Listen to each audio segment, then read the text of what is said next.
gins in love, excrement-soaked billionaires, and a musical action epic that puts the MCU to shame. 2022's best films covered every genre and proved that original stories are far from dead.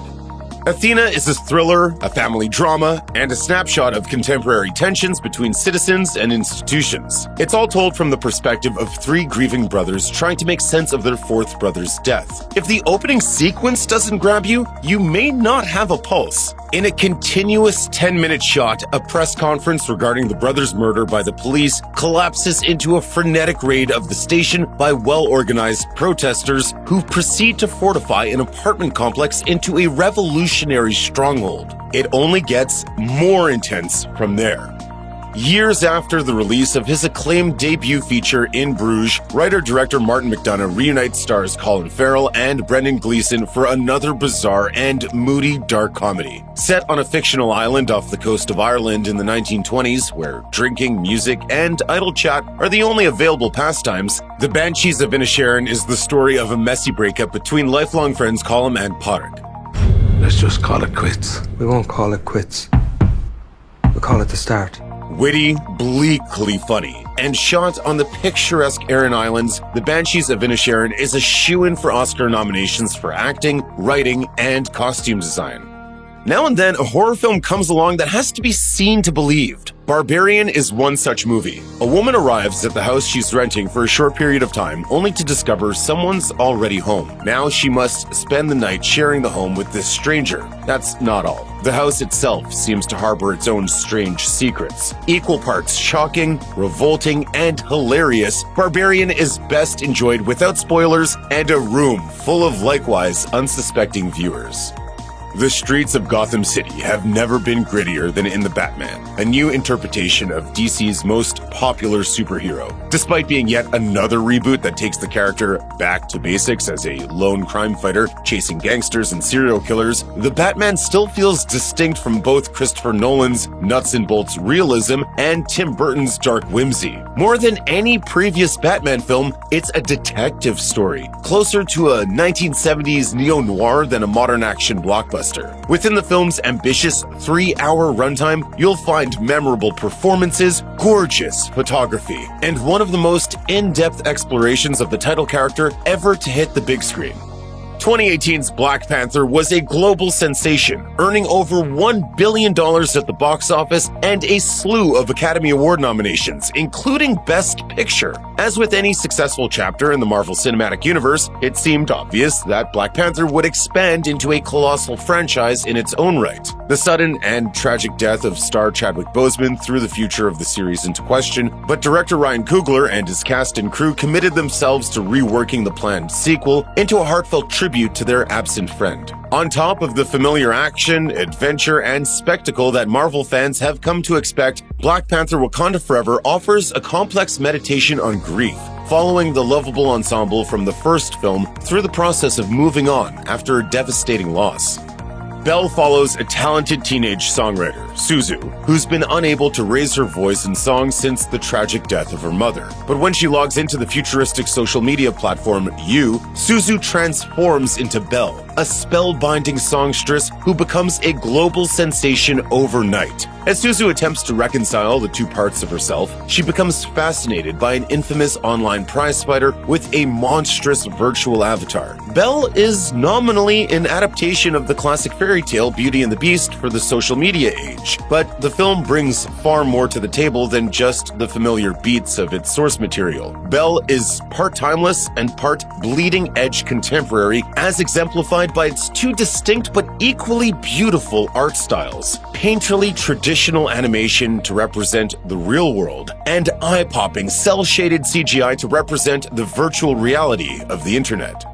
Cooper Raiff stars opposite Dakota Johnson in Cha-Cha Real Smooth, a sweet, witty indie comedy that took home the U.S. Dramatic Audience Award at 2022's Sundance Film Festival. Raiff portrays Andrew, a recent college graduate who's landed back at his mom and stepdad's house while he figures out the next phase of his life. Though built around the sizzling chemistry between Andrew and Dakota Johnson's 30-something character Domino, Cha-Cha Real Smooth is really a quirky and heartfelt coming-of-age story about a college-educated young adult who has to get a job at the mall food court.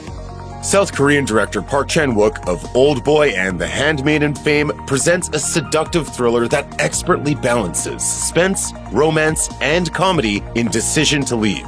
When an ace detective is assigned to investigate a mysterious death, he becomes bizarrely obsessed with the victim's widow. The feeling seems to be mutual, but is the widow simply toying with him to cover up a murder? Gorgeously shot and simmering with tension that's occasionally broken by a pitch-perfect gag, Decision to Leave is a masterfully crafted mystery. Around the turn of the millennium, a string of teen flicks adapting the plays of William Shakespeare to a contemporary high school setting debuted.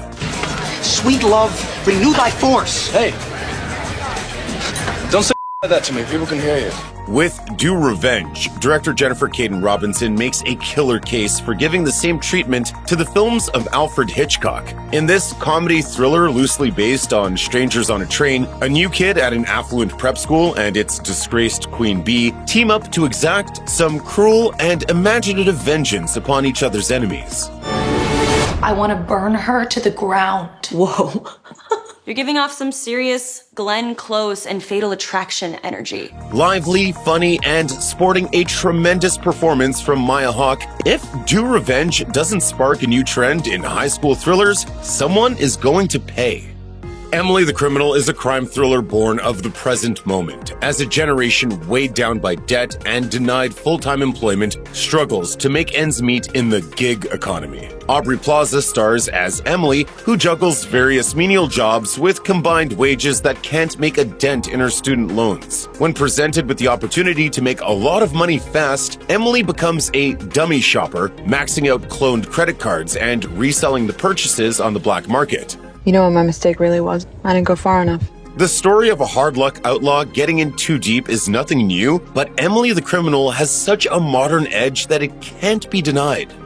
Evelyn Wang is an exhausted and unfulfilled laundromat owner who's just trying to get her taxes done when she's suddenly recruited to fight in an interdimensional war. To save the multiverse, Evelyn will have to learn how to verse jump, tapping into the feelings, memories, and skills of her alternate selves, all of whom have done more with their lives than she has. Everything Everywhere, all at once is uproariously funny, visually dazzling, and deeply moving. Director Steven Spielberg has shaped the past 50 years of cinema more than any other filmmaker. Now he's finally ready to tell the story of the events that shaped Steven Spielberg. Though his films are generally known for their sincerity, The Fabelmans is Spielberg's most personal work yet, as a semi-autobiographical story based on his own adolescence. You do what your heart says you have to. Sammy Fabelman is a young Jewish kid with a love of filmmaking who must navigate the collapse of his parents' marriage. His is a sweet coming-of-age story that's also a thoughtful and sympathetic examination of a loving couple who've drawn apart from each other. Beyond this, The Fabelmans is a charming love letter to cinema, following its protagonist as he embarks on ever more complicated home movie projects that are a delight to see on the big screen. The latest in a proud tradition of modernized Jane Austen adaptations, Fire Island sets Pride and Prejudice during a tight-knit Queer Chosen Families annual reunion at the titular New York vacation spot. Austen's novel of manners translates beautifully into this contemporary setting, trading prim propriety for raunchy comedy, while also poking fun at the roles of race, class, and narrow beauty standards in a closed but thriving sexual economy. Conrad Ricamora is a standout as well. Fire Island's version of the steamy and stoic Mr. Darcy, but the heart of the film is the friendship between the lead characters, portrayed by Joel Kim Booster and Bowen Yang. Fire of Love tells the true story of Katya and Maurice Kraft, fearless volcanologists who visited multiple erupting volcanoes during the latter half of the 20th century. To finance their studies, the couple filmed and photographed their adventures, turning them into books and movies that captivated audiences across the world. This documentary is the distillation of hundreds of hours of footage of their strange journey into one stunning narrative. Fire of Love is part nature documentary, part romance, and part tragedy, best seen with the person next to you clutching your hand. Set in Mussolini's fascist Italy, Guillermo del Toro's Pinocchio is a dark fairy tale about childhood, parenthood, and mortality brought to life via stunning stop-motion animation. What's most remarkable about this film is that it's family entertainment that never panders too hard to either adults or children. There are heavy themes and silly slapstick, but neither feels like a correction for the other. Del Toro is a grown-up with a kid's imagination, equally capable of simplifying complex ideas and extracting the maximum substance from storybook concepts. The result is one of the year's best animated features and a worthy entry in the filmography of the Oscar-winning director. In between bringing his friends on vacation to sunny locales around the world, Adam Sandler maintains a successful career as a dramatic actor. In Hustle, Sandler plays a desperate basketball scout who discovers a world-class talent in a poor single dad from Spain. The film doesn't exactly break the sports drama mold, but Sandler and co-star Juancho Hernan Gomez share a lovely chemistry that reminds you how uplifting this dying genre can be. This is all for you, pal. It's for us. Okay, it's for us. The Menu is a satirical thriller in which a dozen discerning diners catch a ferry ride to an exclusive culinary experience that just might be their last. The film has a bit of a Twilight Zone edge to it. Its ironic twists are somewhat predictable, but also hugely satisfying. Like a great meal, it's almost exactly what you ordered, but with a few surprising accents and secret ingredients to make what could have been simple sustenance into an experience worth paying top dollar for. Horror auteur Jordan Peele returns with his biggest and most ambitious film yet, a sci-fi horror comedy western that deconstructs the very concept of filmed entertainment. When a brother-sister pair of down-on-their-luck horse trainers spies a UFO above their ranch, they hope to secure their legacy by capturing the first incontrovertible proof of extraterrestrial life. But at what cost are they willing to attain the impossible shot? And what drives people to seek out bizarre spectacle in the first place? Peele doesn't answer every question he poses to tremendous effect. Expect the wheels in your head to keep turning for days after you see Nope. From celebrated director Robert Eggers comes this unflinchingly brutal historical fantasy based on the ancient Viking epic that inspired Shakespeare's Hamlet. The dethroned Prince Amleth will stop at nothing to exact vengeance against the uncle who slew his father and kidnapped his mother. But will his quest leave him more beast than man? The Northman is as visually stunning as it is disturbing, a meticulous and unsanitized portrait of the grim and miserable past. Prey, a prequel to Predator set in the North American Great Plains during the 18th century, is by far the best installment in the series since the original. It's a lean, character-driven horror thriller with some gnarly, cleverly staged violence. Amber Midthunder makes her mark on action cinema as Naru, a young Comanche warrior looking to prove herself by hunting a dangerous beast. Her prey turns out to be a well-armed extraterrestrial who's come to kill humans for sport, as well as a portent of the colonizing threat that awaits her community. Like all Predator films, Prey can be enjoyed entirely on its own, but it also contains some cute Easter eggs for longtime fans of the franchise's mythology. Resurrection is a white-knuckle psychological horror film in which star Rebecca Hall delivers one of 2022's best performances. Hall portrays Margaret, a businesswoman and single parent who seems in total control of her life until a mysterious man from her past resurfaces and sends her spiraling into an all-consuming panic. What is it that makes his mere presence so terrifying? We are absolutely not telling. You need to see this one for yourself.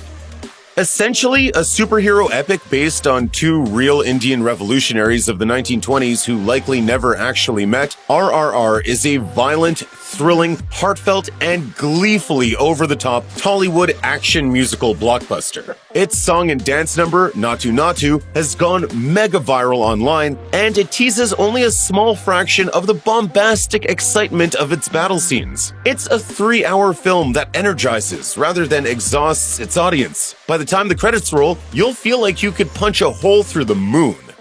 Just as each Scream sequel has commented on the nature of horror sequels and the changing landscape of horror cinema, this fifth entry tackles the contemporary trend of the requel, in which legacy characters pass the torch to a new generation. But as always, Scream isn't just about dorky inside jokes for cinephiles, it's also a thrilling horror whodunit in its own right, with scares and chuckles in equal measure. Scream can be enjoyed as either a jumping-on point or a satisfying conclusion to one of horror's most consistent franchises.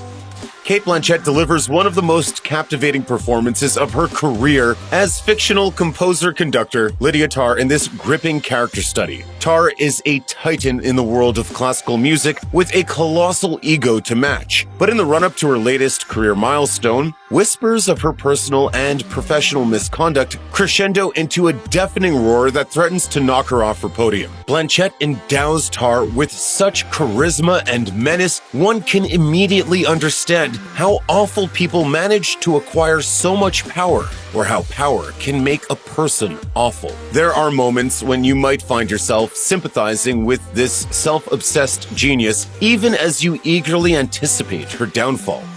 With 3,000 Years of Longing, director George Miller has delivered a haunting adult fairy tale romance. Though unsurprisingly a box office bomb, this dark storybook tale of a solitary academic who frees the lonely Jin from centuries of imprisonment is both thought-provoking and heart-wrenching, musing on the nature of love, the shape of stories, and the death of myth in our modern world. It's not a feel-good movie, it's a feel-everything movie.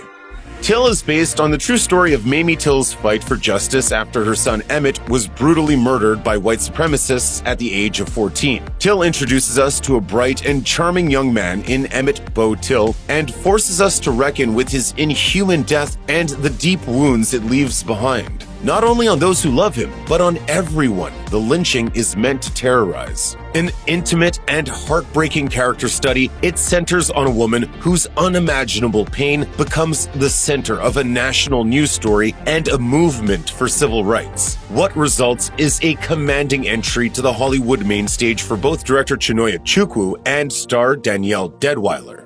Top Gun Maverick is a ridiculously fun cinematic novelty that will thrill even the most cynical viewer. Eschewing CGI as much as possible, director Joseph Kosinski puts the actors and cameras right into actual fighter jets and lets audiences marvel at incredible real-life feats of aerial agility.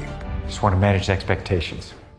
The spectacle is bound together by irresistible charisma machine Tom Cruise reprising the role of Pete Maverick Mitchell, leading a new generation of hotshots into the danger zone.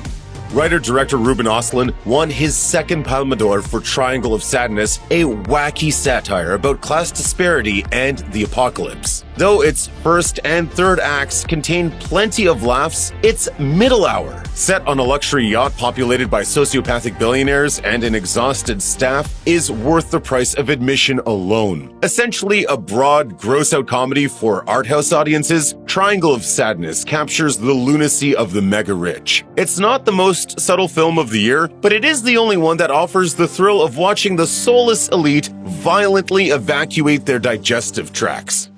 Overachieving 8th grader Mei Lee awakens one morning to discover she's transformed into a giant red panda, just as every woman in her family has for generations. Mei's panda form emerges whenever she experiences strong emotions, and her mother Ming expects her to rein it in like she did. But what if Mei likes being an excitable furry monster? Turning Red is a joyful celebration of friendship, family, and how the awkward process of growing up complicates both. The Woman King is a grand Hollywood war epic unlike any other. Set in 19th century Dahomey, it stars Viola Davis as General Naniska, the leader of an elite army of female soldiers. Fight or we die. Through the eyes of Naniska and teenage recruit Naui, The Woman King explores the lives of these incredible warriors as their nation attempts to divest itself from the monstrosity of the slave trade. Between its taut direction, gnarly action, and heartfelt performances, it's a prestige blockbuster that kicks butt while celebrating a piece of history Hollywood has traditionally failed to represent.